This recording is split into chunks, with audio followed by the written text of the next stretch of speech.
అందరికీ నమస్కారం. నేను మీ వెంపటి పావని. మీ అందరికీ ఒక విషయం తెలుసా? ప్రకృతి ప్రసాదించినటువంటి గాలి మరియు వెలుతురు మనకు అందకపోతే కేసు వేయవచ్చని.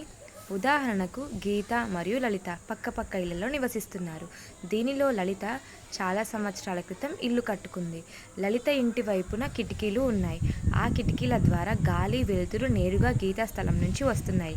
గీతా స్థలం ఖాళీగా ఉన్నప్పటి నుంచి ఎటువంటి ఇబ్బంది లేదు. కానీ గీత తన స్థలంలో కొత్త ఇల్లు కట్టాలి అని అనుకుంటుంది.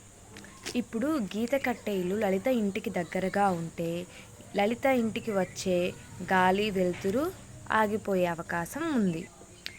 చట్ట ప్రకారంగా ఒక వ్యక్తి నిర్విఘ్నంగా నిరంతరాయంగా ఒక నిర్దిష్ట కాలపరిమితి అంటే 20 సంవత్సరాల వరకు వేరొకరి స్థలం నుంచి గాలి మరియు వెలుతురు పొందుతున్నట్లయితే వారికి ఈజ్మెంట్ హక్కు అనేది ఏర్పడుతుంది. దాని అర్థం గీత ఎటువంటి నిర్మాణం అనేది చేపట్టకూడదు. ప్రత్యేకంగా సహజ వనరులైన గాలి మరియు వెలుతురకు ఈ ఈజ్మెంట్ హక్కు అనేది వర్తిస్తుంది. ఈ వీడియో కనుక మీకు నచ్చినట్లయితే like, share, comment and subscribe to my YouTube channel.